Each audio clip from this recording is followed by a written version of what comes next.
네, 오늘은 요나서 세 번째 시간입니다. 이 전도자 요나, 이 전도자 요나라는 제목으로 말씀 나누도록 하겠습니다.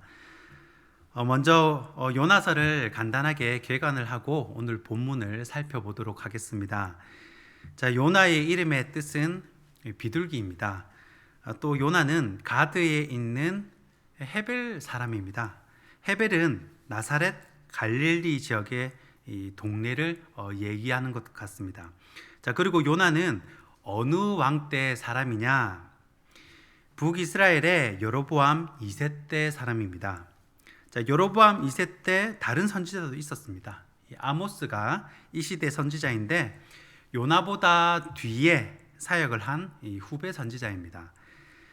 자, 별 걱정 없을 것 같은 풍요의 시대인 이 여로보암 2세 때에 하나님이 선지자를 보내신 것은 나름의 뜻이 있었습니다.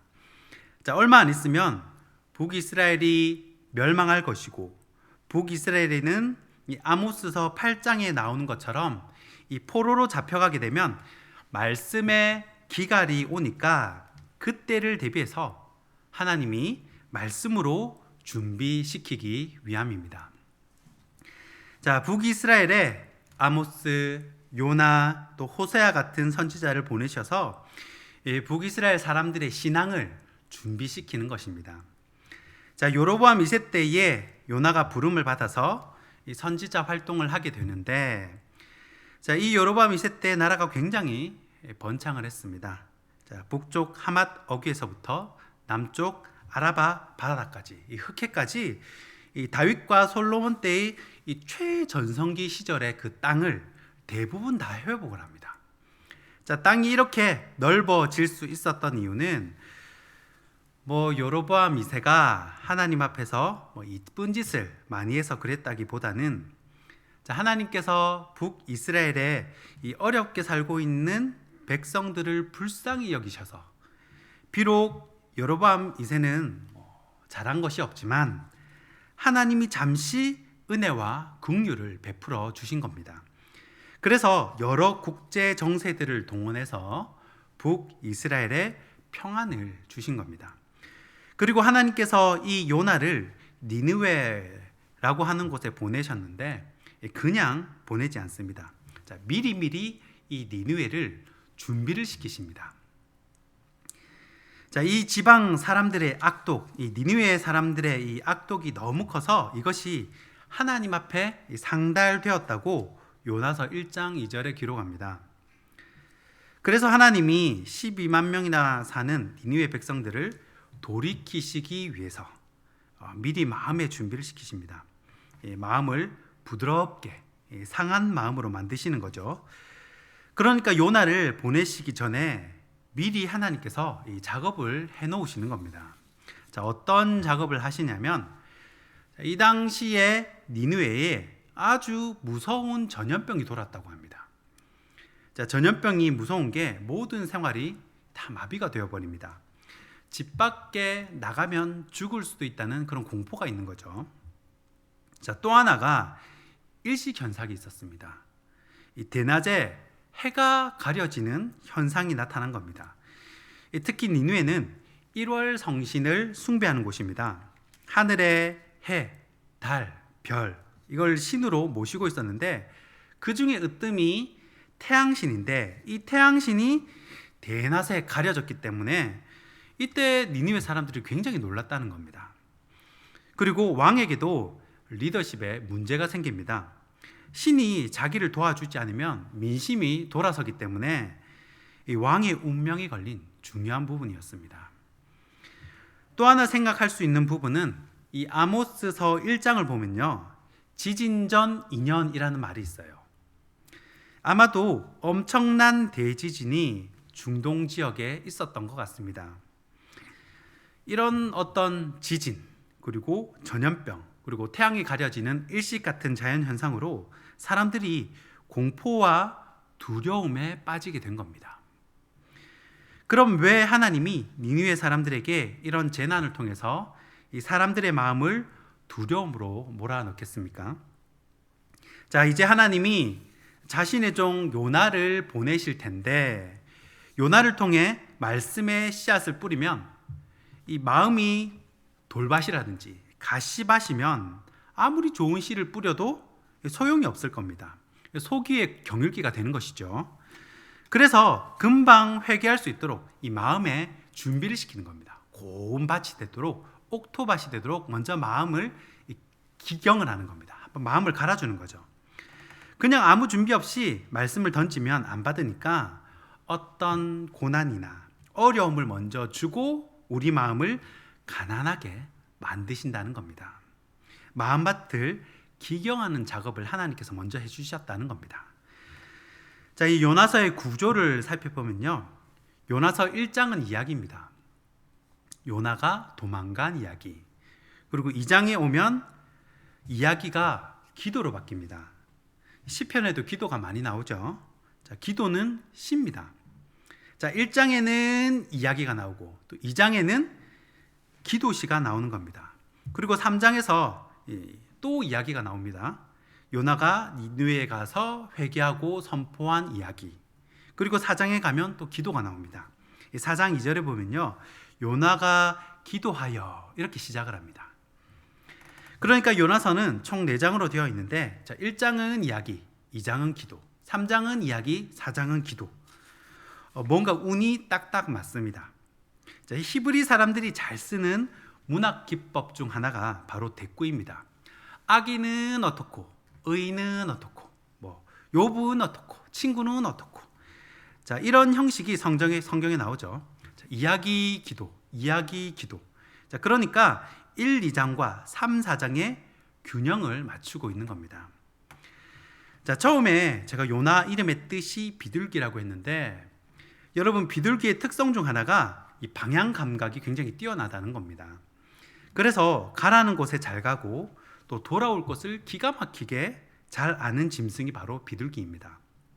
자, 그래서 이 노아가 방주에 있으면서 땅이 말랐는지 확인해 보기 위해서 제일 먼저 방주 밖으로 보낸 새가 뭐였겠습니까? 예?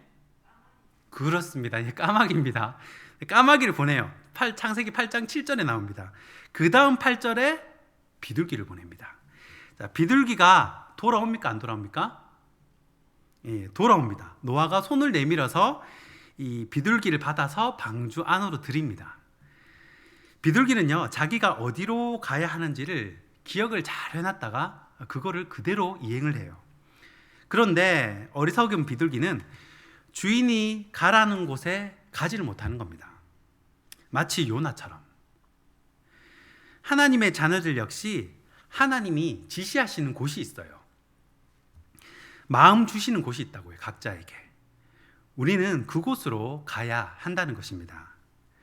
이스라엘 백성은요, 하나님께 받은 사명이 있었습니다. 어떤 사명이냐면, 너는 복의 근원이 될지라 라는 사명이 있었습니다. 자, 이 말은요, 자신만 복받고 잘 사는 것이 아니라 이 아브라함을 통해서, 이스라엘 백성들을 통해서 아수르도 복받고 아람도 복받고 바벨론도 복받고 이런 주변 나라도 복을 받아야 한다는 것입니다. 그런데 이 사람이나 국가나 하나님께로부터 받은 사명을 자신의 자리를 잘 감당하지 못하니까 문제가 생기더라라는 겁니다. 요나는 그래도 당대 꽤 유명한 이 전국구 선지자였는데, 주님 부르신 자리를 이탈하니까 어디로 가게 됩니까? 물고기 뱃속으로 가게 되더라라는 겁니다. 자, 남유다도 복의 근원이 되어라라는 그 사명을 저버리니까 어디로 가게 됩니까? 이 바벨론 뱃속으로 가서 이 포로로 고생을 하더라라는 겁니다. 여러분, 문지기로 살더라도 이 주님이 마음 주시는 곳에 있는 것이 복인 줄 믿으시기 바랍니다. 오늘 말씀은 요나가 물고기 뱃속에 들어갔다가 나와서 이 전도자 요나로 사명을 감당하는 장면입니다. 자, 과연 요나는 어떻게 변했는지, 이 도망자 요나에서 이 전도자 요나로 변하면서 우리에게 주시는 교훈은 무엇인지 살펴보도록 하겠습니다. 이 첫 번째 메시지는 2번 말해서 듣는 것도 잘한 것이다 라는 겁니다. 오늘 본문 1절부터 3절 말씀입니다. 여호와의 말씀이 두 번째로 요나에게 임하니라. 이르시되 일어나 저 큰 성읍 니느웨로 가서 내가 내게 명한 바를 그들에게 선포하라 하신지라. 요나가 여호와의 말씀대로 일어나서 니느웨로 가니라. 니느웨는 사흘 동안 걸을 만큼 하나님 앞에 큰 성읍이더라. 아멘. 자, 1절 말씀에 하나님께서 아무 일도 없었던 것처럼 그렇게 요나에게 다시 명령을 하십니다. 좀 1장, 2장을 거치면서 요나랑 하나님과의 관계가 좀 껄끄러운 면도 있었을 텐데 이게 아무 일도 없었던 것처럼 그렇게 대하시는 거예요. 이것도 참 하나님의 은혜와 인내라고 생각을 합니다.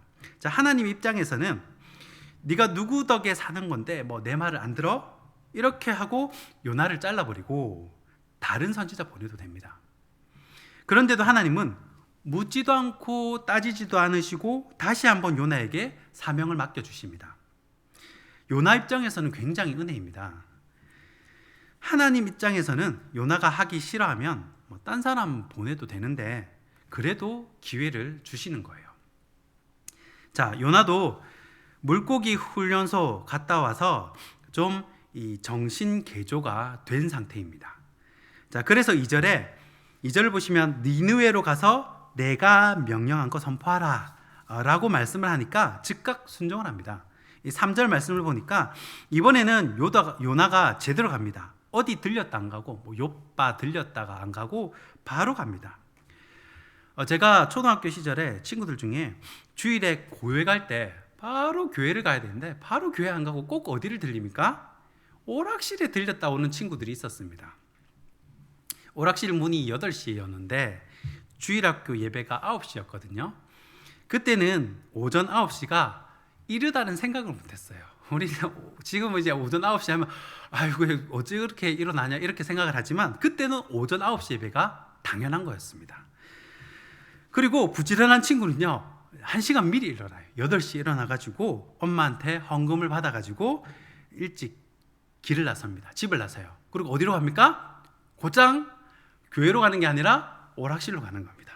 그래가지고 500원 받으면 300원 세 판 할 수 있죠. 300원 게임하고 오락하고 100원은 아이스크림 사 먹고 100원 헌금하는 겁니다.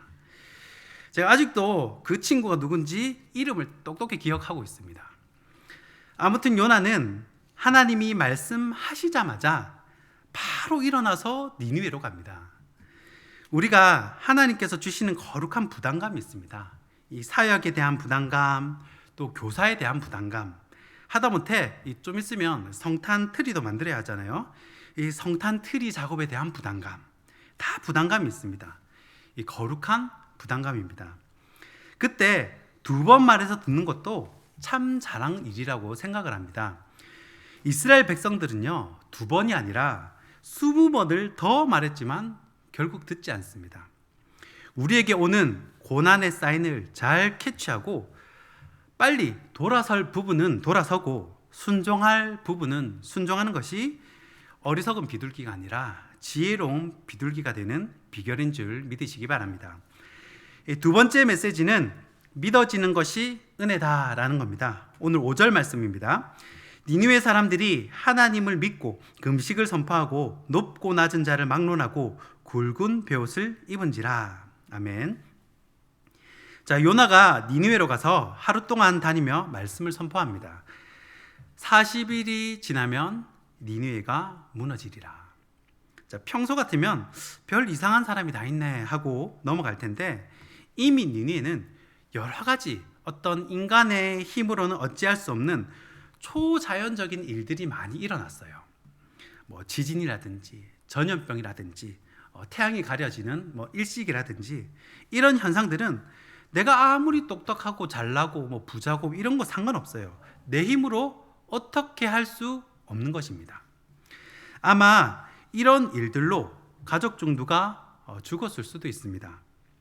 자식이 전염병에 걸려 죽어가는 걸 지켜볼 수밖에 없는 부모라고 생각을 해보십시오.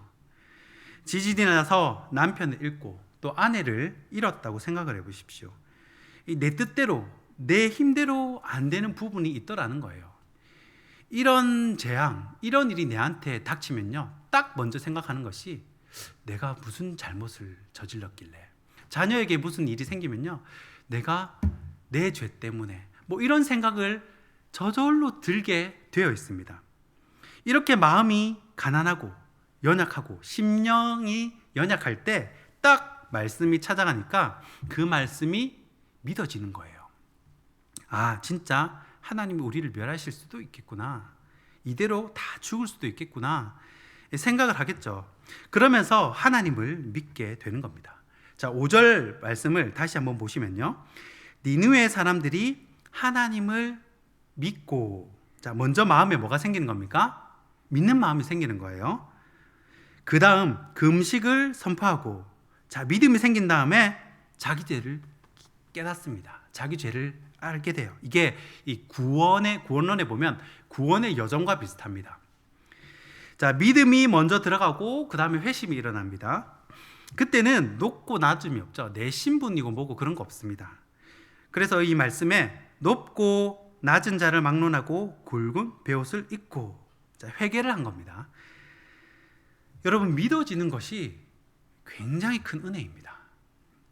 어떤 사람은 아무리 사람을 보내도 하나님을 믿지 않습니다.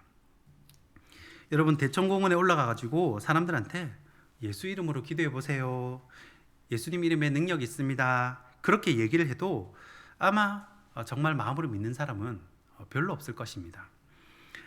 요나가 아니라 뭐 엘리야, 모세를 보내도 뭐 심지어 예수님이 오셔서 예수님이 말씀을 하셔도 안 믿는 사람이 있었다고요. 얼마나 마음이 굳어 있는지. 그렇기 때문에 우리가 이 말씀이 믿어지고 하나님이 믿어지고 우리가 나와서 기도하는 것이 응답될 줄 믿어지는 것은 기적 중의 기적입니다. 우리가 수요 예배에 나오고 또 말씀을 듣고 교회에 섬기는 것은 은혜 중의 은혜요, 기적 중의 기적임을 믿으시길 바랍니다. 마지막 세 번째 메시지는 태도가 바뀌어야 산다입니다. 오늘 본문 10절 말씀입니다. 하나님이 그들이 행한 것, 곧 그 악한 길에서 돌이켜 떠난 것을 보시고 하나님이 뜻을 돌이키사 그들에게 내리리라고 말씀하신 재앙을 내리지 아니하시니라. 아멘. 자, 이 말씀이 우리말 성경에는 이렇게 번역되어 있습니다. 한번 비교해서 보시길 바랍니다. 우리말 성경에는요, 3장 10절을 하나님께서 그들이 그 악한 길에서 돌이킨 행위를 보셨을 때 마음을 누그러뜨리시고 그들에게 내릴 거라고 말씀하신 재앙을 내리지 않으셨습니다. 자, 이렇게 번역을 했어요. 하나님께서 무엇을 보셨습니까? 그들이 그 악한 길에서 돌이킨 행위를 보셨다는 겁니다. 자, 그 행위를 보고 마음을 누그러뜨리셨다는 거예요. 자, 그러면 쉬운 성경에는 어떻게 번역을 해놨나? 3장 10절 쉬운 성경을 보니까요, 하나님께서는 그 백성이 하는 것, 그 악한 길에서 돌이키는 모습을 보시고 마음을 바꾸셔서 그들에게 내리기로 작정하셨던 재앙을 내리지 않으셨습니다. 아멘. 자, 쉬운 성경에는 하나님이 무엇을 보셨다고 기록해 있냐면 그 백성이 하는 것, 곧 악한 길에서 돌이키는 모습을 보시고 마음을 바꾸셨다는 겁니다. 자, 한마디로 요약을 하면요, 태도가 바뀌었다는 거예요. 사람이 바뀌었는지 또 그대로인지 어떻게 알 수 있습니까? 태도를 보면 알 수 있습니다. 말은 얼마든지 착하게 할 수 있습니다. 사랑합니다, 축복합니다, 시키는 대로 하겠습니다. 말은 얼마든지 착하게 하면서 이 뒤에서 칼을 꽂을 수 있죠. 영화 같은 데 보면 그런 장면이 많이 나오지 않습니까? 그러나 이 태도가 바뀌는 것은 다릅니다. 실제로 이 예배의 태도가 바뀌고 성도를 대하는 태도가 바뀌고, 이 태도는 마음에서 나오는 것이기 때문에 이 태도를 꾸미는 것은 언젠가는 드러나게 되어 있습니다. 그런데 하나님이 보시니까 니느웨 백성들은 진짜 그 태도에서 변화가 된 겁니다. 악에서 돌이키고 하나님을 믿고 베옷을 입고 회개를 했다는 거예요. 실제적인 모습을 보여준 겁니다. 자, 태도가 바뀌어야 삽니다. 신앙생활을 해도 소극적인 태도를 버리고 적극적으로 이 신앙생활을 하는 것이 좋다는 것입니다. 이 천국은 입 벌리고 있다고 이 사과가 떨어지는 것처럼 그렇게 되는 것이 아니라는 거예요. 천국은 침노하는 자의 것이라는 겁니다. 학교 다닐 때도 그 과목 선생님을 좋아하고 친하게 지내면 학교 생활이 재미가 있고 또 그 과목이 기다려지고 그렇습니다. 교회 생활도 비슷한 면이 있습니다. 어떻게든 교회 사역하는 이 목회자들과 친해져야 합니다. 목회자와 좋은 관계를 맺어야 이 신앙생활도 재미가 있고 또 자신에게도 복이 된다는 것입니다. 이 남포교회 박영선 원로 목사님이 자신의 목회를 돌아보시면서 이런 이 후회의 말씀을 하시는 것을 들었습니다. 본인이 목회를 시작할 때 성도들이 이런 요구를 하더라는 겁니다. 첫 번째는 이 등록을 강요하지 마라. 마음에서 우러나서 등록을 해야지 너무 사람 올 때마다 그렇게 하는 게 부담이 된다는 거예요. 그래서 목사님이 오케이 했다는 겁니다. 두 번째는 신방을 하지 마라 라는 겁니다. 요즘 성도들이 직장이다, 자기 개발이다 얼마나 바쁜데 또 교육자들이 이렇게 집에 오는 것이 부담이 된다는 거예요. 그래서 이 박영선 목사님이 그것도 오케이 했다는 거예요. 그리고 마지막 세 번째는 이 나에 대해서 깊이 알려고 하지 마라 이렇게 얘기한 거예요. 성도들이 오픈을 안 하는 겁니다. 이 만나자 해도 이제 안 만나주는 거예요. 그래서 이 목사님이 이것도 오케이 이 세 가지 요청을 받아들였다는 겁니다. 그리고 25년이 지났어요. 박영선 목사님은 그 세 가지를 받아들인 것이 너무 후회가 되더라는 겁니다. 예배 때 옆에 앉은 사람을 모르는 거예요. 이름 정도만 알까. 그때 목사님은 이거는 교회라기보다는 무리에 가깝구나라고 생각을 하셨답니다. 교회 안에 멜기세덱이 많아지고 있다는 거예요. 어디로 와서 어디로 가는지 모른다는 겁니다. 하나님은 이런 요나의 태도를 바꾸기 위해서 어디에 집어넣으신 거예요? 물고기 뱃속에 집어넣으셨다는 겁니다. 말씀을 맺겠습니다. 오늘 세 가지 살폈습니다. 첫 번째, 2번 말해서 듣는 것도 잘한 것입니다. 아니다 싶은 것은 빨리 돌아서야 한다는 거예요. 두 번째, 믿어지는 것이 은혜입니다. 이 은혜가 믿어지는 것이에요. 세 번째는 태도가 바뀌어야 합니다. 열심을 품고 주를 위해 달려가야 합니다. 이 말씀 기억하시면서 이 도망자 요나가 이 전도자 요나로 변하는 것처럼 우리에게도 천국을 침노하는 이 적극적이고 새로운 변화가 임하기를 주님의 이름으로 축원하고 축복합니다. 기도하겠습니다. 참 좋으신 하나님, 나를 다듬으시고 사명의 자리로 인도하시는 주님의 인내와 사랑에 감사드립니다. 이 자리 모인 보석 같은 성도님들 한 분 한 분 역시 정금과 같이 다듬으시고 세워주신 줄 믿습니다. 혹여나 아직 교회로 돌아오지 못하고 첫 발걸음을 주저하는 성도분들이 계시다면 우리 모두가 전도자 요나가 되어서 그들을 주님께로 인도할 수 있도록 우리 모두가 축복의 통로로 쓰임받게 하여 주시옵소서. 이제는 우리 주 예수 그리스도의 은혜와 하나님 아버지의 사랑과 성령의 교통하신 은혜가 전도자 요나로 쓰임받길 원하는 이 자리 모든 성도들 머리 위에 이제로부터 영원히 항상 함께 있을지어다. 아멘.